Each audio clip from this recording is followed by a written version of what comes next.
something wrong with the guy. He's unhinged to the max. They're loud. Sid! Careful. I'm being careful! They're dangerous. And they're on the loose behind the wheel.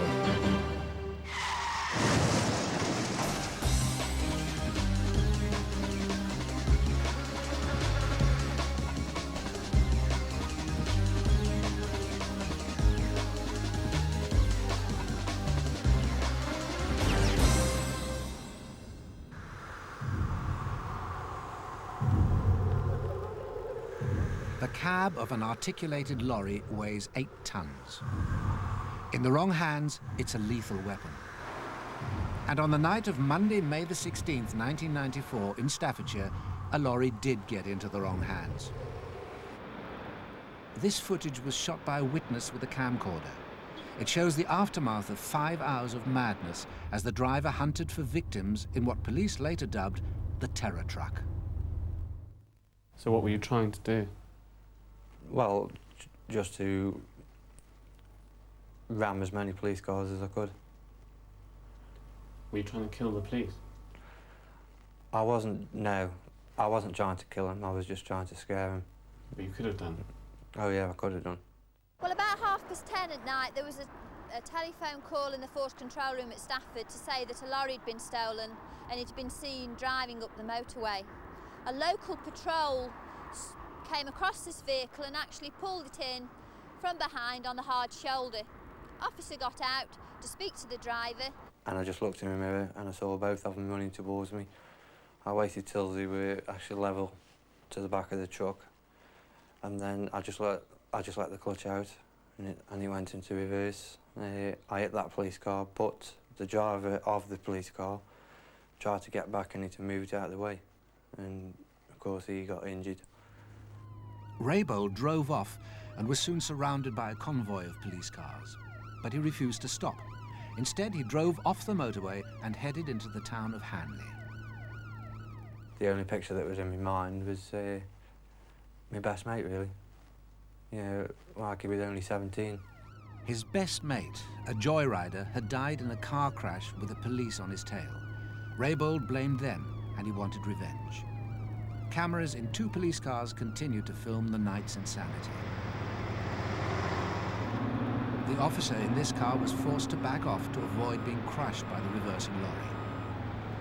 It was quite clear that he was baiting police officers, and certainly in the town in Hanley there was an incident where we got 5 or 6 members of the public's vehicles stationary, and he saw a police Jaguar. So I tried to swerve on the pavement and go along the pavement, and I'd actually missed 2 cars in the queue. One pulled straight on the pavement, straight in front of me. So I hit him, pushed him into another one, pushed that into a police officer that was on foot, and pushed that into a police Jaguar, and pushed them all down the street. We went round the back streets, and as we came up the side streets here, he pulled out in front of us and went straight past the car, the front of the car, and it was really frightening sort of thing. I was so excited, you know, like the adrenaline going. I knew that they'd be injured. So you knew you were injuring police officers? Yeah. Midway through the evening, Raybould was filmed inspecting some of the damage he'd caused.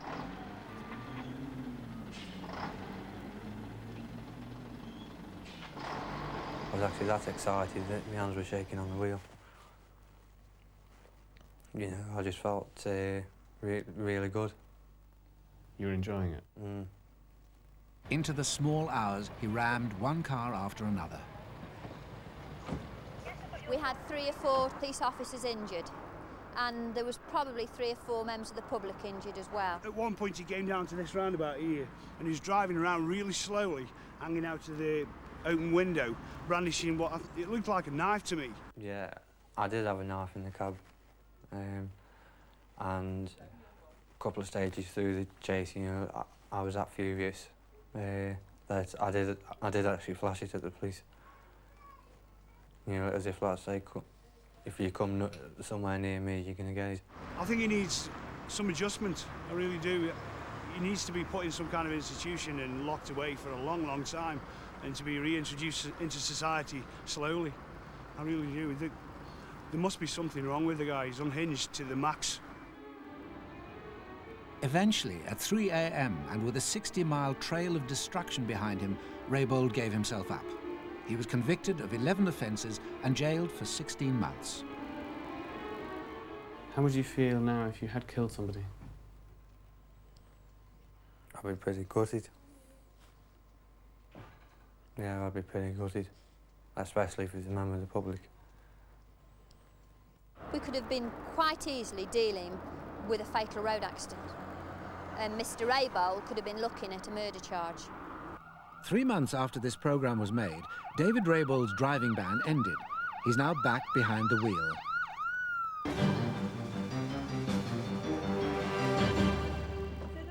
Sid Bilarski lives just outside Glasgow with his wife Nina. A travelling salesman, he spends up to 6 hours a day behind the wheel, which is unfortunate, as Sid is probably the most stressed-out motorist in Britain. Playing out. Sid! Careful Bloody what you're nightmare. doing. I'm being careful! It's a You're bloody not being nightmare. careful. There's that load. I'm going to go It's and punch him as you're there. He's a very aggressive driver, and he's got no patience for women drivers. He's got no patience for pedestrians. He's really a monster on the road. Sid finds that the behaviour of every other driver on the road makes his blood boil. Come on, move! Look at that. Oh, I nearly swore. That bloody idiot there, farting about. I never got through that light. His volcanic outbursts are legendary. At first, it's funny, but then Sid does go on and on and on, and he just carries on so much that then Nina can't take anymore. Oh, this guy would be better with a bicycle. He'd go faster. Look at this. Oh, look at what you're You'd be doing. better with a bicycle. Do your What, with heart 10 miles an hour? You get exercise. 10 miles an hour he's going. She generally is quite laid back, and she can speak to him nicely and slowly in the beginning, but when he keeps on keeping on, she then does lose a rag. You don't own the bloody roads. Nor does he. You don't own the roads. He just came out there to do something stupid. Now we've got another set of lights because this bloody idiot in front of us. Bloody idiot. Sid! A bicycle, God. Bloody cutting across in front of him. That's terrible, that. The main problem with Sid and Nina, because Sid argues about his driving and says that he's absolutely brilliant as a driver, and he's not. He's got to be the worst driver in the world. Watch this typical Sid manoeuvre. His desire to ensure that nothing gets in his way is bordering on an obsession. Up the bloody road, bloody idiot. Oh, Sid, don't do that. That's Bloody nonsense. Bloody idiot. Don't have time for bloody idiots like that. Why do you do that? That's absolutely Why is this right? Because somebody else could have been coming out. No right to block up the bloody road like that. I drive about 30,000 miles a year. I never have any problems. I go out every morning and I get back in one piece. Tonight, Sid and Nina are going into Glasgow to have dinner with friends. And as Nina's going to drive, the journey's bound to send Sid's blood pressure skyward. You're going straight Oh, ahead. look, there's a thing. Go straight ahead. I'm stopping at the lights. There's a red light. Go straight ahead. He doesn't like being my passenger. He doesn't like being anybody's passenger. And there's not a lot of people like being his passenger. Whatever the opposite of a good driver is, that would, I don't know what the word would be. It's not a bad driver, there must be a word worse than that. Nina's a dreadful, dreadful, dreadful driver. Right, this lane, this lane, this lane. What difference would it have Because made? that's going right. Then it wouldn't have gone right. Because I could have then, now I've got to go back out again because there's cars parked. No, no, no. And if I'd been first in the queue, I could have shot off. You're not, oh, aye, you shoot off. You never shot off from anyone in your life. Don't let anybody in, just keep Don't let going. anybody out. No, no, no, I won't let anybody out. Don't let anybody out. They're all sitting in a bus way lane. would I let anybody out. If you got points in your licence for being slow, she would have no licence at all. It takes twice as long to go anywhere with Nina. Even parking is a potential marriage breaker. You know, so I'm not walking from there to Barcelona. You think I'm a fell walker or something? Oh my God, is that what you call parking? That is unbelievable. Well, if you give me a go a minute, wee bit I'll back, park the go a car. wee bit back. I can't, there's somebody up Oh, now there. they're coming right up behind you and you'll never get out at night. Somebody will block you in. Oh, what, how can I get blocked in? Remarkably, they arrive in one piece and still together. Whether Sid can calm down and enjoy himself remains to be seen.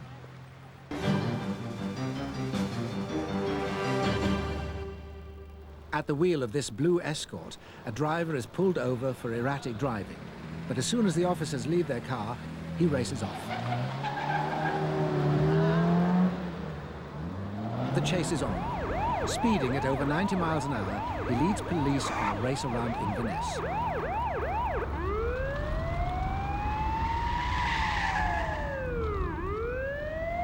When police try and block him off, he swerves over the central reservation and races away on the wrong side of the road.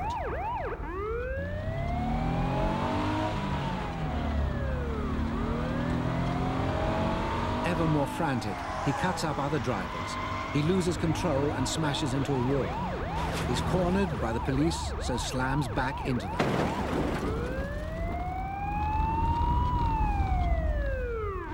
He temporarily gets away, but is quickly picked up weaving through lunchtime traffic. Such is his speed, his front tyre has blown. As it begins to disintegrate, the three pursuing police cars are hit by the debris. The driver is oblivious to the fact that he's totally lost a tyre. He recklessly tries to shake off the police. Now, in central Inverness, he's picked up by CCTV cameras. Boxed in by 4 police cars, he finally loses control.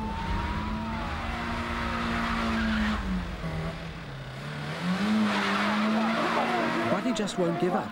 Trying to get away, he rams a police bike.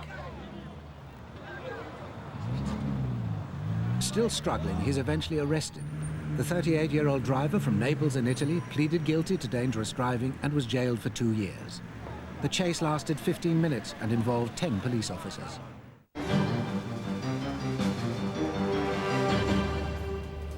In part 2, a man on a mission.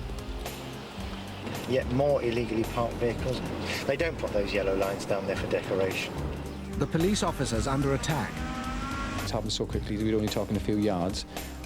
We accelerated into front of us. It was disbelief to see the car coming into front of my Panda.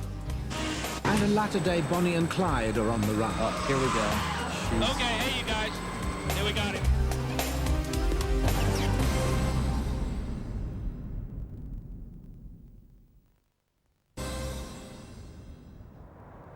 Swansea in South Wales. For years, it's been a town plagued by the menace of joyriding.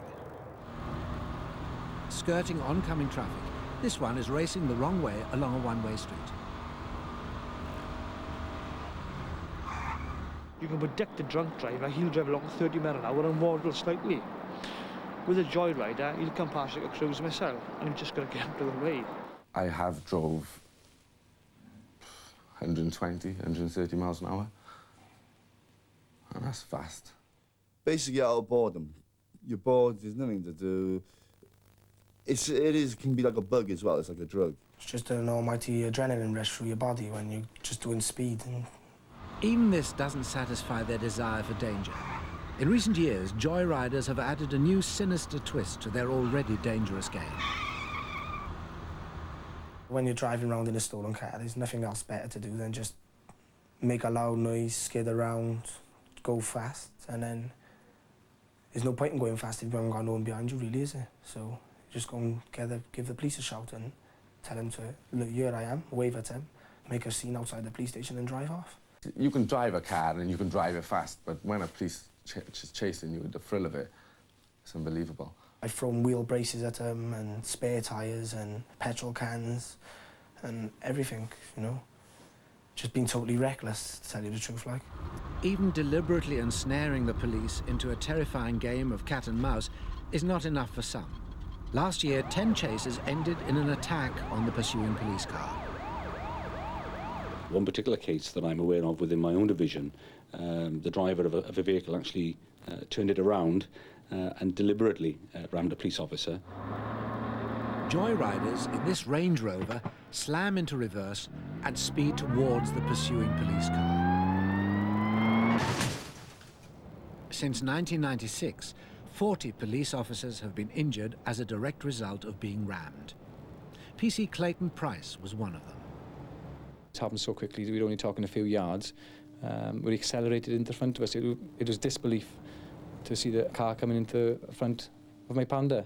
I suffered hip injuries and whiplash injuries, which I received treatment for quite some time. If I needed to get away from a police car and there was only one there, a situation where I would like to run my police car off the road, yeah. You can, like, you can get in an estate car, for instance, or a car with a big back end on it, get the police to chase you, hit a corner, hit your brakes, the police bang straight into the back of you, their radiator, everything's gone on the car, you drive off. They're not chasing you much further anyway. But it's not just a private war between the joyriders and the police. Swansea cab drivers Leighton Davis and Peter Iglitis often get caught up in the crossfire. You could be going out one night on a call or got somebody in the car and you got a car coming towards you, no headlights. And the police are just behind them and that's all you can do is either pull over and stop or just swerve out the way. It is absolutely lethal. It's worse than drunken drivers. There's no doubt about it. You know, because they've got no respect for the law, no respect for anybody else. And in a hyped up state, where the adrenaline starts kicking in, they will literally just use any means to just get away. I've seen cars, stolen cars, ramming police cars, nudging them, chasing them. And at the end of the day, they just can't catch them. Well, to tell you the truth, I think it's terrible because I don't think anyone should get injured, you know. It's just all a big game to us, you know. The last thing I thought is a kid could cross the road. Those thoughts just don't enter your mind, do they? What would you do? How would you feel if you killed somebody? If I killed somebody, I would feel bad. But come 5 years down the line, forget about it, wouldn't I? At the end of the day, life goes on, and there's only one life. There's millions of lives out there. My life goes. 5 years, people's going to forget about me. Even my mother, at the end of the day, she's going to forget. She knows her son is gone, but in 5 years down the line, it's part of healing, and you forget about people. Life goes on. You make your mark while you're here, and then that's it. I leave it for others. And that's really all you care about, people? No. It is a sad thing, but that's what it comes down to, doesn't it? Every man's for himself.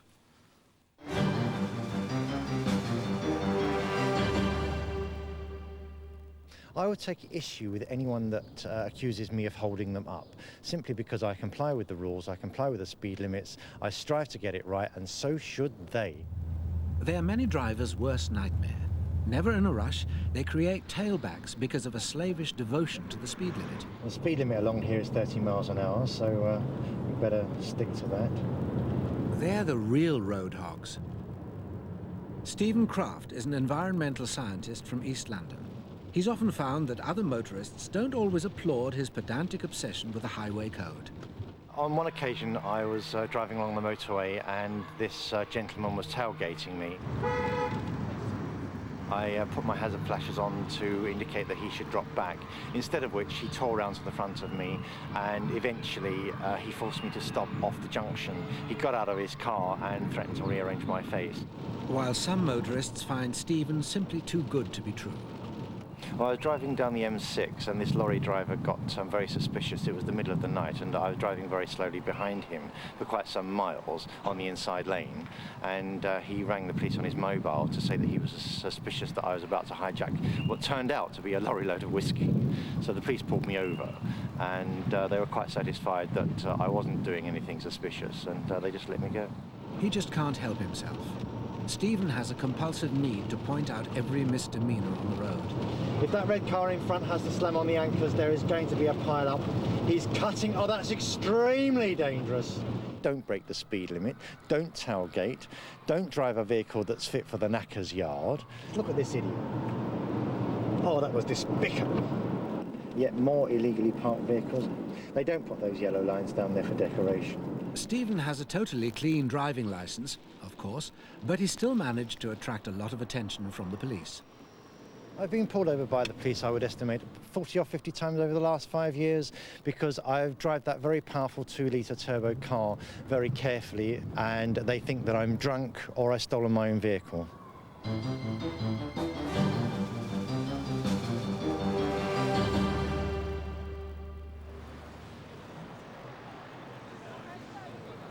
The driver of this blue car has just started a war with the car behind by cutting in front at traffic lights. The first missile is launched. And battle commences.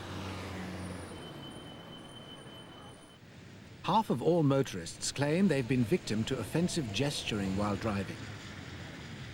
This motorcyclist gets frustrated when a tanker blocks his path. Another battle. This white van cuts in at the last minute.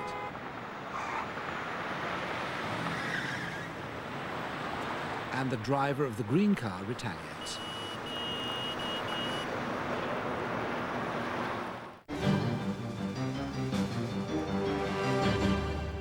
High speed and dangerous, Doug. It just made a turn off 12. Oh, there was a near collision. Channel 10 in Sacramento, California, interrupts its normal programming to broadcast breaking news. Two young lovers are on the run in this stolen pickup. At the wheel is Mary McBride. She was using all lanes of the roadway on the freeway as well as the surface streets. She intentionally rammed other vehicles so she wouldn't get boxed in. This person did not want to stop. The latter-day Bonnie and Clyde had been holed up in a local motel but raced off when police tried to arrest them. For more than an hour, McBride has been trying to shake off pursuing officers by driving dangerously through the streets of Sacramento. It's a race against time. Officers fear next time the runaways ram a vehicle, someone will be killed, so they try a risky maneuver.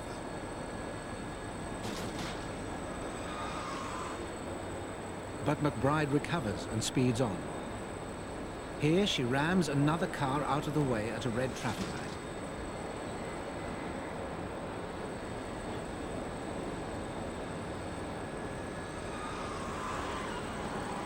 Officers have to weave across the road as McBride's lover, Michael Nichols, throws obstacles into their path. You can see all the stuff that now is being dropped out of the vehicle. Boy, I tell you what, Doug, this is a crazy one. They threw out a suitcase, they threw out a vacuum cleaner, which I inadvertently ran over, so the vacuum got shredded.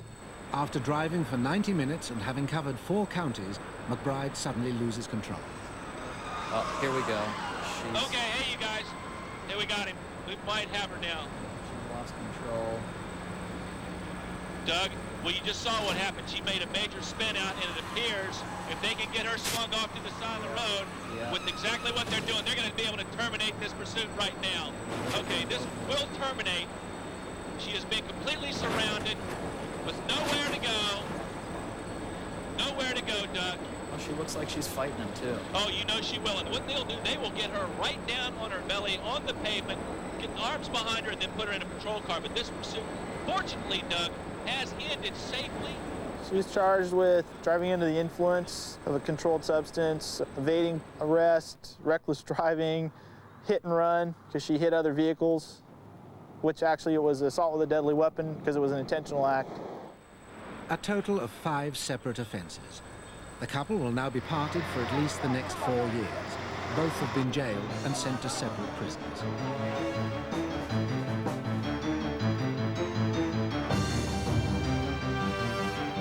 Next Thursday at 8 o'clock sees the return of police camera action. And we've action of a different kind next as nature's forces are examined on Eye of the Storm.